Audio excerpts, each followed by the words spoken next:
నమస్తే. Welcome to Telugu రాజ్యం. ఈరోజు మనతో పాటు ఉన్నారు ప్రముఖ రాజకీయ విశ్లేషకులు చింతా రాజశేఖర్ గారు. వారితో మాట్లాడదాం. సార్ నమస్తే. నమస్తే. సార్ పాశం యాదగిరి గారైతే కొన్ని సంచలన వ్యాఖ్యలైతే చేశారు. గద్దర్ కి పవన్ కళ్యాణ్‌కి తరచూ పవన్ కళ్యాణ్ చెప్తుంటారు. గద్దర్ మీద నాకెంతో అభిమానం, ప్రేముంది. మా ఇద్దరికి ఒక మంచి అవినాభావ సంబంధం ఉంది అని చెప్తుంటారు. పాశం యాదగిరి గారు చెప్పిందేంటంటే, గద్దర్ చివరి వరకు మేమే ఉన్నాము. గద్దర్ చనిపోయినప్పుడు రాలేదు. గద్దర్ కనీసం ఆసుపత్రిలో ఉన్నప్పుడు కూడా రాలేదని పవన్ కళ్యాణ్ మీద అయితే విమర్శలు చేశారు. సో దీని గురించి ఏమంటారు? అంటే అదొకటే కాదు, పవన్ కళ్యాణ్ ఏ సందర్భంలో గద్దర్ని కలిసారో కూడా పాశం యాదగిరి గారు చెప్పారు. పాశం యాదగిరి గారు చెప్పడం ఏంటంటే, పవన్ కళ్యాణ్ కి గద్దర్ అవసరం ఉన్నప్పుడు, ఆయనకి పరిటాల రవితో గొడవలు ఉన్నప్పుడు, ఆ గొడవలని మీడియేట్ చేసి సద్దు మణిగింప చేయడానికి కోసం గద్దర్ గారి సహాయం పొందారు. గద్దర్ గారును అలాగే పరిటాల రవి గారి తండ్రి గారు శ్రీరాములయ్య ఇద్దరు సన్నిహితులు కాబట్టి ఆ చొరవతో ఆయన్ని ఇంటర్వ్యూన్ అయ్యి వాళ్ళిద్దరి మధ్యలో ఉన్న సమస్య పరిష్కారం చేసేందుకు గద్దర్ సహాయం కోరారు. అలాగే గద్దర్ని నమ్మించడానికి చెగువేరా ఫోటోలు, ఆ బొమ్మలు ఈ బొమ్మలు ఇంట్లో పెట్టుకున్నారే తప్ప ఆయనకు ఎటువంటి కమ్యూనిజం పట్ల కానీ చెగువేరా పట్ల కానీ ఎటువంటి ఆదరణ లేకపోతే అటువంటి భావన కూడా పవన్ కళ్యాణ్ లో లేదు. ఎందుకంటే ఆయన అప్పుడేమో చెగువేరా అన్నాడు, కమ్యూనిజం అన్నాడు, ఇప్పుడేమో మళ్ళీ సనాతని హిందూ అంటున్నాడు. దానికి దీనికి పూర్తి భిన్నమైన డైరెక్షన్స్ అవి. కాబట్టి పవన్ కళ్యాణ్ నమ్మటానికి లేదు అన్నారు. ఇంకో విషయం చెప్తాను. ఇప్పుడు మీకు సాయి ధరమ్ తేజ్ యాక్సిడెంట్ అయింది.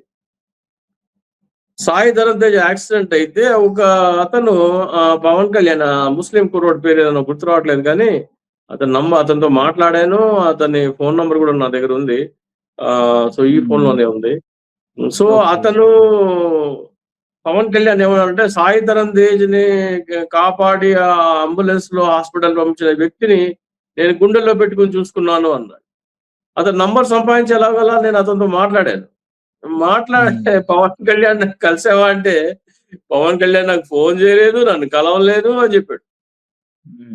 అయ్యో ఏమో నీకు చాలా డబ్బులు ఇచ్చారంట, నేను గుండెల్లో పెట్టుకుని చూసుకున్నానంటే, నాకు సాయి ధరమ్ తేజ్ కూడా కలవలేదు కానీ వాళ్ళ టీం వచ్చి నన్ను కలిసి నాకేదో కొద్దిగా 2 లక్షలు 3 లక్షలు ఆర్థిక సహాయం చేశారు అని చెప్పేసి మొహమ్మద్ ఇర్ఫాన్ ఏదో ఉండే అతని పేరు ఎగ్జాక్ట్ నాకు తెలియదు. సో పవన్ కళ్యాణ్ ఇటువంటి పచ్చి అబద్ధాలు చెప్తా ఉంటాడు. ఆడని గుండెల్లో పెట్టుకుని చూసుకున్నాను, వీళ్ళని గుండెల్లో పెట్టుకుని చూసుకుంటాను అంటాడు. కానీ ఇంకో ఉదంతం చెప్తాను. వికారాబాద్ కి చెందిన బాలకృష్ణ అనే ఒక కార్యకర్త సూసైడ్ చేసుకుని చనిపోయాడు. అతని భార్య పవన్ కళ్యాణ్ కలవడానికి ఆఫీస్కి వెళ్తే ఆఫీస్ లో లేకపోతే ఇల్లు తెలుసుకుని ఇంటికి వెళ్ళింది. ఇంటికి వెళ్తే రోజంతా నిలబడ్డా గానీ లోపలికి పంపించలేదు కదా, పోలీసుల చేత బయటికి గెంటించేశాడు. కానీ అదే పవన్ కళ్యాణ్ ఏం చెప్తారు, నా ఇంటి ముందుకి ఖమ్మం జిల్లాకి చెందిన ఒక ఓల్డ్ ఏజ్ హోమ్ నడిపించే మహిళ వస్తే ఆమెకి ఇంటికి పిలిపించి చేపల కూరేసి అన్నం వడ్డిచ్చి 10,000 రూపాయలు ఆమెకి ఇచ్చి 1,00,000 రూపాయలు డొనేషన్ ఇచ్చి పంపించాను అని చెప్తారు. ఖమ్మంలో ఉన్న ఓల్డ్ ఏజ్ హోమ్ మహిళ ఆమెకి పవన్ కళ్యాణ్ దానం చేశారని ఈ మంచు లక్ష్మికి సంబంధించిన షో వాళ్ళకి ఎట్లా తెలిసిందో నాకు తెలియదు. ఆమె తీసుకొచ్చి షోలో కూర్చోబెట్టారు. ఖమ్మం జిల్లా ఓల్డ్ ఏజ్ హోమ్ నడిపే వాళ్ళు ఈ మంచు లక్ష్మి షోకి ఎలా వస్తారు అంటే, 1,00,000 రూపాయలు ఇచ్చి పంపించి పిఆర్ టీమ్ ని పంపించి ఆమెను తీసుకొచ్చి గెస్ట్ గా కూర్చోబెట్టుకుని పబ్లిసిటీ చేయించుకోవడం. అట్లాగే సైనిక్ వెల్ఫేర్ బోర్డు కి 1 కోటి రూపాయలు ఇచ్చారంటాడు. సైనిక్ వెల్ఫేర్ బోర్డు 1 కోటి రూపాయలు ఎప్పుడు ఇచ్చాడు? ముంబై దాడి జరిగినప్పుడు ఇవ్వాలన్న ఆయనకి అనిపించలా. ఉరిలో దాడి జరిగి 18 మంది సైనికుల్ని ఊచకొత కోసినప్పుడు అతనికి అనిపిలా. పుల్వామా దాడి అప్పుడు అనిపిలా. పఠాన్ కోట్ ఎయిర్ బేస్ మీద దాడికి జరిగినప్పుడు అనిపిలా. కానీ ఈయన నరేంద్ర మోడీ అపాయింట్మెంట్ కోసం ఢిల్లీ వెళ్ళి అక్కడ 5 రోజులు కూర్చున్నా కానీ అపాయింట్మెంట్ దొరకకపోతే తిరిగి వచ్చిన తర్వాత అప్పుడు బీజేపీలో ఎవరో సలహా ఇచ్చారు, నువ్వు ఇలాగా దీనికి డొనేషన్ ఇచ్చి నరేంద్ర మోడీని ట్యాగ్ చేస్తూ ట్వీట్ చేయంటే ఆ పని చేశాడు. అంటే తన పబ్లిసిటీ కోసం చేస్తాడు ఏదైనా సరే, కానీ ఆయన మనసులో ఉండదు. ఓకే. ఏం చేసినా పబ్లిసిటీ పిచ్చి చాలా ఉంటుంది పవన్ కళ్యాణ్. ఇంకా పాశం యాదగిరి గారు మరొక క్లెయిమ్ కూడా చేశారు. పవన్ కళ్యాణ్ గారు గద్దర్ గారికి ఒక కార్ కొనిచ్చారని, ఒక బండి కొనిచ్చారని ఆయన ఇటీవల మాట్లాడారు. మీరంతా ఎక్కడికెళ్ళిపోయారు, నేనే ఆయనకి సపోర్ట్‌గా నిలిచాను అని జెప్పారు. సో దాన్ని డీబంక్ చేస్తూ అలాంటిదేమీ జరగలేదు అని అయితే పాసం యాదగిరి గారు మాట్లాడారు. కానీ మేము ఆయన చనిపోయేంత వరకు మేమే ఆసుపత్రిలో ఉన్నాం. మేమే ఆయన బాగోగులు చూసుకున్నాము. నువ్వెక్కడ ఆయన చనిపోయిన సందర్భంలో గాని, ఆయన ఆసుపత్రిలో ఉన్న సందర్భంలో గాని నువ్వసలెక్కడా లేవు అని కూడా చాలా తీవ్రంగా వ్యాఖ్యలు చేశారు పాసం యాదగిరి గారు. పవన్ కళ్యాణ్ ఎంత మాట్లాడితే అంత పెంట చేసుకుంటాడు. ఎంత మాట్లాడితే అన్ని నిజాలు బయటకు వస్తాయి. పవన్ కళ్యాణ్ నోరు మూసుకుని కూర్చుంటేనే బెటర్. పవన్ కళ్యాణ్ నోరు ఇప్పాడా, అతను గతంలో ఏం మాట్లాడాడు, ఇప్పుడేం మాట్లాడుతున్నాడు, అతను ఏం చెప్పాడు, ఏం చేస్తున్నాడు, ఇలాంటి అబద్ధాలన్నీ బయటకు వస్తాయి. ఆయనకి బుల్లెట్లు తగిలినప్పుడు నువ్వెక్కడ ఉన్నావంటే పవన్ కళ్యాణ్ వెళ్ళి హాస్పిటల్కి ఏమీ విజిట్ చేయలేదు. అలాగే ఆయన చనిపోయినప్పుడు కూడా వెళ్ళిన దాఖలాలు ఏమీ లేవు. ఆయన బండి కొనిచ్చింది అబద్ధం అని చెప్తున్నారు. సో ఇవన్నీ అంటే పవన్ కళ్యాణ్ కలవక ముందే ఆయనకి బండి ఉంది. పార్టీ పెట్టింది 2014 అయితే ఆయనకి 2004లోనే బండి ఉంది అని చెప్తాడు. పవన్ కళ్యాణ్ ఇంకో విషయం ఏం చెప్తాడు, బండి వెనక బండి కట్టి 16 బండ్లు కట్టి అనే పాటకి మేము గంతులేసాం చిందులేసాం అంటే దానికి ఆ యూత్ కి అట్రాక్ట్ చేసే విప్లవ భావం అది. దానికి చాలా మంది గంతులేస్తారు. అది తెలుగు ఉమ్మడి ఆంధ్రప్రదేశ్ లో ఉన్న ప్రతి ఒక్క తెలుగు వాడి నోట పలికిన పాట. నువ్వు ఒక్కడవే కాదు పవన్ కళ్యాణ్, అందరూ పాడారు ఆ పాట. ఏదో నేనే చేసినట్టు గొప్ప చెప్పుకుంటావు ఏంటి? నువ్వేమో నాకు భగత్ సింగ్ నాకు స్ఫూర్తి అన్నావు, చెగువేరా అన్నావు, కమ్యూనిస్ట్ భావజాలు అన్నావు, కమ్యూనిస్ట్ లో పొత్తు పెట్టావు, మాయావతి కాళ్ళు మొక్కావు. అవన్నీ ఏమైపోయినాయి, నువ్వు సమాధానం చెప్పాలి. కమ్యూనిస్టులు ఏమి వెళ్ళి సనాతని అని చేరలేదు, వాళ్ళేం మారలేదు. వాళ్ళు కమ్యూనిస్ట్ భావజాలంతోనే ఉన్నారు, వాళ్ళేం మారలేదే. నువ్వు మారావు. పూటకొక మాట, అవసరానికి ఒక మాట. ఊసరవల్లి కంటే ఫాస్ట్ గా కూడా రంగులు మార్చగలడు పవన్ కళ్యాణ్. ఇప్పుడు పాసం యాదగిరి గారు ఆయన మాట్లాడుతూ పరిటాల రవికి తర్వాత పవన్ కళ్యాణ్ కి ఇద్దరికి మధ్య వివాదం అయితే నడిచిన మాట నిజం. సో ఆ వివాదం నుండి పరిటాల రవి నుండి తాను కాపాడుకోవడానికి గద్దర్ని ఆశ్రయించాడు. ఎందుకంటే గద్దర్కి తర్వాత పరిటాల రవి తండ్రి శ్రీరాములయ్యకి చాలా అవినాభావ సంబంధాలు ఉన్నాయి అని కూడా ఆయన మాట్లాడటం జరిగింది. ఇది ఎంతవరకు నిజం అంటారు? ఇప్పుడు పాసం యాదగిరి గారు చెప్పిన మాటల్ని బట్టి ఇప్పుడు పవన్ కళ్యాణ్ కి గుండు కొట్టించిన మాట నిజమే అని చెప్పేసి మనకు తెలుస్తుంది. సో ఆ తర్వాత జరిగిన గొడవలకి అతన్ని పాసిఫై చేయడానికి ఇద్దరు మధ్యలో మధ్యవర్తిత్వం కుదర్చడానికి గద్దర్ అన్న సాయం తీసుకున్నాడు అని చెప్పేసి మనకు తెలుస్తుంది. సో దానికి రిలేట్ అవుతుంది, దానికి కనెక్ట్ అవుతుంది. సో అందుకనే పవన్ కళ్యాణ్ ఏది మాట్లాడినా కానీ ఆయన మీద బురద ఇంకా ఎక్కువ చల్లుకుంటాడు. తను మాట్లాడకుండా ఉంటేనే తన పరువు కాపాడుకున్న వాడవుతాడు. కానీ తను మాట్లాడి అబద్ధాలు చెప్పి అబద్ధాలు పచ్చి అబద్ధాలుగా దొరికిపోయి తన ప్రతిష్ట దిగజార్చి, అంటే తనకు ప్రతిష్ట అంటూ ఏమీ లేదు, ఆ వ్యక్తి పూజ మానసిక రోగులకు ఉన్నది తప్ప అది ఇంకా పతనం అవుతూ పోతుంది. Face saving. నన్ను తెలంగాణ వాళ్ళు అంటారా, మీ గడ్డ మీదకి వచ్చి మీకు సమాధానం చెప్తా అని ఇక్కడ వచ్చి ఏదో కొన్ని డైలాగులు ఆడి బొక్కబోర్లా పడ్డాడు. ఇక్కడ మాట్లాడిన దానికి ఇంకా పెంట ఎక్కువైంది. రాను తెలంగాణలో నాకేదో ఉంది, నాకేదో తోపులు తురుములు ఉన్నారు అనుకుంటున్నాడు, కానీ తన పరువు ఇంకా మంట కలుస్తూనే ఉంటది. ఇప్పుడు మొన్న రేవంత్ రెడ్డి ఇంటి మీదకి వెళ్ళి కొంతమంది 100 మందో 200 మందో రేవంత్ రెడ్డి నిన్ను బలిస్తాము అని చెప్పి ఒక వ్యక్తి అన్నాడు.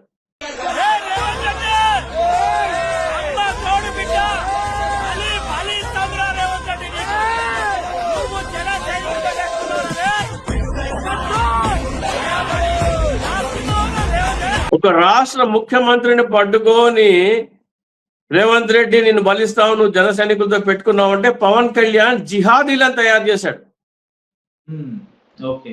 జిహాదీలను తయారు చేశాడని చెప్పేసి మనం అర్థం చేసుకోవాలి. గతంలో కూడా జీవిత రాజశేఖర్ రాజకీయ పనికిరాడంటే వాళ్ళ మీద దాడి చేశారు కొంతమంది వ్యక్తులు. ఆ దాడి చేయించాడు. అట్లాగే కత్తి మహేష్ మీద కూడా దాడి చేసిన వాళ్ళని తను కలిసి వాళ్ళతో ఫోటోలు దిగి వాళ్ళని సంతృప్తిపరిచాడు. సో తన కోసం ఇతరుల మీద దాడి చేసే వాళ్ళంటే ఒక రౌడీ, గుండా, ఉన్మాదం, ఈ ఈ నేపథ్యం ఉన్న వాళ్ళంటే పవన్ కళ్యాణ్కి చాలా ఇష్టం. అంటే వాళ్ళని రెచ్చగొట్టి రౌడీజం చేసి ఉన్మాదం అల్లర్లు లేపి తాను రాజకీయంగా ఎదగాలని చూస్తున్నాడు. సార్, క్రాంతిదళ అధ్యక్షుడు పృథ్వీరాజ్ యాదవ్ మాట్లాడుతూ ఆయన జన సైనికులు సోషల్ మీడియాలో పెట్టే బూతులు కానీ లేదంటే వాళ్ళు మాట్లాడే మాటలు కానీ ఇవన్నీ చూస్తే పవన్ కళ్యాణ్ గారి తల్లి గారు కూడా ఎట్టి పరిస్థితుల్లో ఒప్పుకోరు, కొంత అభ్యంతరకరంగా కూడా ఒక మాట అన్నాడు. ఇంకా చెప్పు తీసుకొని కొడతారు, ఆవిడ కూడా ఉపేక్షించరు అని కూడా ఒక మాట అంటం జరిగింది. సో ఏమంటారు దీని గురించి? అంటే ఇటువంటి పరిస్థితి నాకు కూడా ఎదురైందండి. 2022లో నాకు కూడా ఇటువంటి పరిస్థితి ఎదురైతే నేను ఒక టీవీ ఛానల్లో చెప్పాను, నన్ను ఎవరైనా సరే లైన్ దాటి మాట్లాడితే అది టీవీ ఛానల్స్ లో కానీ, టీవీ డిబేట్ లో కానీ, సోషల్ మీడియాలో కానీ, ఫేస్బుక్ కామెంట్లో కానీ నన్ను ఎవరైనా సరే జన సైనికులు ఏదైనా సరే మాట జారి మాట్లాడితే నేను వాళ్ళనేమన్ను, వాళ్ళ అధినాయకుడికి అదే మాట మాట్లాడతా. ఫస్ట్ ఒక డిస్క్లైమర్ చెప్పాలనుకుంటున్నాను నేను. చెప్పండి. ఎవరైనా సరే ఇతర పార్టీల వాళ్ళు నా మీద లైన్ దాటి మాట్లాడితే నేను వాళ్ళ అధినాయకులను అదే లైన్ దాటి మాట్లాడతాను.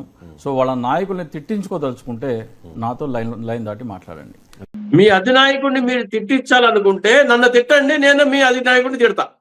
మీరు నన్ను ఏ పదాలు వాడారో వర్బాటిం అక్షరం పొల్లుపోకుండా అదే నేను పవన్ కళ్యాణ్కి వాడతా అని టీవీ ఇంటర్వ్యూలో చెప్పడం జరిగింది. ఆ తర్వాత కూడా పోస్టులు పెడితే నేను అవే పెట్టి దాన్ని డిటిపి చేయించి మరి ఫేస్బుక్ లో పెట్టడం జరిగింది. నన్ను కొన్ని కామెంట్స్ చేస్తే దానికి సమాధానం పవన్ కళ్యాణ్కి అక్షరం పొల్లుపోకుండా అవే బూతులు పెడితే అందరూ రావడం సార్. ఇప్పుడు నేను కూడా ఈ క్రాంతిదళ అధ్యక్షుడు పృథ్వీరాజ్ గారికి, అలాగే ప్రొఫెసర్ నాగేశ్వరరావు గారు అలా చేయలేరేమో, పాసం యాదగిరి గారికి, అలాగే పవన్ కళ్యాణ్ బాధితులందరికీ నేను చెప్పేది ఏంటంటే, మీరు ఒక స్టేట్మెంట్ ఇవ్వండి. ఈ రోజు నుంచి పవన్ కళ్యాణ్ మా పట్ల ఏ భాష పవన్ కళ్యాణ్ అభిమానులు మా పట్ల ఏ భాష మాట్లాడతారో మేము వాళ్ళనే అనము, మేము పవన్ కళ్యాణ్ పట్ల అదే భాష మాట్లాడతాం. మా తల్లిని దూషిస్తే మేము పవన్ కళ్యాణ్ తల్లిని దూషిస్తాం, మా ఇంట్లో ఆడపిల్లల్ని దూషిస్తే మేము పవన్ కళ్యాణ్ ఇంట్లో ఆడపిల్లల్ని దూషిస్తాం అని చెప్పాలి. ఇప్పుడు మీకు ఉదాహరణకి పోసాని కృష్ణమురళి ఉన్నాడు. పోసాని కృష్ణమురళి అంతగా ఎందుకు బస్ అయ్యాడు? ఆయన ఫోన్ నంబర్లు వాట్సాప్ గ్రూప్ లో సర్క్యులేట్ చేసి పోసాని కృష్ణమురళిని పవన్ కళ్యాణ్ ఇలా అన్నాడు, పవన్ కళ్యాణ్ ఏమనలేదు పోసాని కృష్ణమురళి. ఆయన కొన్ని వీడియోలు, పవన్ కళ్యాణ్ అన్న కొన్ని వీడియోలు స్క్రీన్ మీద డిస్ప్లే చేసి ఒక పంజాబీ అమ్మాయి తనకు అన్యాయం జరిగింది అని చెప్పింది, నేను వచ్చి ఆ అమ్మాయి పేరు నీ చెవిలో చెప్తా, బయటికి చెప్పను, ఆమెకి న్యాయం చేస్తావా అని అడిగారు. ఎవరు? పోసాని కృష్ణమురళి గారు. ఇంకా ఆయన నంబర్లు సోషల్ మీడియాలో సర్క్యులేట్ చేసి తిట్టండి అని ఈ అచ్చోసిన ఆంబోతులను ఎగదోశారు.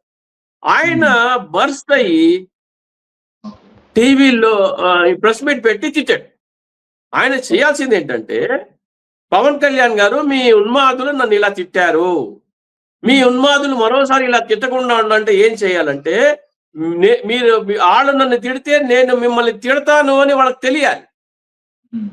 కాబట్టి మిమ్మల్ని తిడుతున్నాను, నాకు వేరే ఉద్దేశం ఏం లేదు. మిమ్మల్ని తిడితే ఎలా ఉంటుందో మీకు తెలిస్తే నన్ను తిడితే ఎలా ఉంటుందో మీరు అర్థం చేసుకుంటారు. మీకు అర్థం అవ్వాలని మాత్రమే ఈ పని చేస్తున్నానని చెప్పినట్టయితే అదంత గొడవ ఉండదు కాదు. ఇప్పుడు పవన్ కళ్యాణ్ ఎవరైనా సరే, పవన్ కళ్యాణ్ ఫేస్బుక్ లో అయినా సరే, ట్విట్టర్లో అయినా సరే, ఇన్స్టాలో అయినా సరే, పవన్ కళ్యాణ్ ఉన్మాది ఏమైనా సరే, ఎవరికైనా సరే వ్యతిరేకంగా ఏమైనా కామెంట్ పెడితే అది స్క్రీన్ షాట్ తీసుకుని అదే తిట్టు అక్షరం పొల్లుపోకుండా పవన్ కళ్యాణ్ తిట్టే ఒక స్ట్రాటజీ అందరూ అమలు చేస్తే ఈ జన సైనికులందరూ స్ట్రైట్ అవుతారు. పవన్ కళ్యాణ్ మీ అభిమాని నన్ను తిట్టాడు కాబట్టి నేను నిన్ను తిడుతున్నాను, నువ్వు వాళ్ళని కంట్రోల్ చేయట్లేదు. వాళ్ళని కంట్రోల్ ఇప్పుడు కత్తి మహేష్ దగ్గర స్టార్ట్ అయినప్పుడు ఈ ఉదంతము పవన్ కళ్యాణ్ కార్యకర్తలందరికీ ఒక దిశానిర్దేశం చేసినట్టయితే కంట్రోల్ అయ్యేవాళ్ళు. ఎగదోసేదే పవన్ కళ్యాణ్. సో నేను చెప్తున్నా పృథ్వీరాజ్ గారికి, పాసం యాదగిరి గారికి, అలాగే పవన్ కళ్యాణ్ ఉన్మాదులకి, దాడులకి, అంటే ఈ తిట్ల దాడులకి, సోషల్ మీడియా దాడులకి, ఈ ఈ పవన్ కళ్యాణ్ ఉన్మాదుల దాడులకి పాడే బాధపడే బాధితులందరికీ నేను చెప్పేది ఏంటంటే, వారు మిమ్మల్ని ఏం తిడితే మీరు పవన్ కళ్యాణ్ అదే తిట్టండి. వారు మీ తల్లిని తిడితే మీరు పవన్ కళ్యాణ్ తల్లిని తిట్టండి. వాళ్ళు మీ ఇంట్లో ఆడపడుచుని తిడితే వాళ్ళు పవన్ కళ్యాణ్ ఇంట్లో ఆడపడుచుని తిట్టండి. పవన్ కళ్యాణ్ అప్పుడు కానీ జన సైనికులకి, అరే బాబు మీరు వాళ్ళని తిడితే వాళ్ళ మా ఇంట్లో వాళ్ళని తిడుతున్నారు, ఇలాంటి చేసే వాళ్ళ మీద కఠినమైన చర్యలు ఉంటాయి, పార్టీ నుంచి సస్పెండ్ చేస్తాము, పోలీసు కేసులు పెడతాను, నా అభిమానులు ఎవరైనా సరే ఇతరులను బూతులు తిడితే నేనే కేసులు పెడతాననే స్టేట్మెంట్ ఇస్తే తప్ప ఈ ఉన్మాదులు ఆగదు. ఎందుకంటే రేవంత్ రెడ్డి ఇంటి మీదకి వెళ్ళి నిన్ను బలిస్తామనే స్థాయికి తీసుకెళ్లాడంటే ఎటువంటి జిహాదీలను తయారు చేశాడో పవన్ కళ్యాణ్ మనం అర్థం చేసుకోవచ్చు. జిహాదీలే వాళ్ళు, ఆత్మాహుత దాడులు, టెర్రరిస్టులు, ఉగ్రవాదులను తయారు చేశాడు పవన్ కళ్యాణ్. పవన్ కళ్యాణ్ సమాజానికి మంచి చేయడం కోసం పార్టీ పెట్టాడో లేదో తెలియదు కానీ ఉన్మాదులను తయారు చేసేందుకు మాత్రం పవన్ కళ్యాణ్ ఉపయోగపడ్డాడు.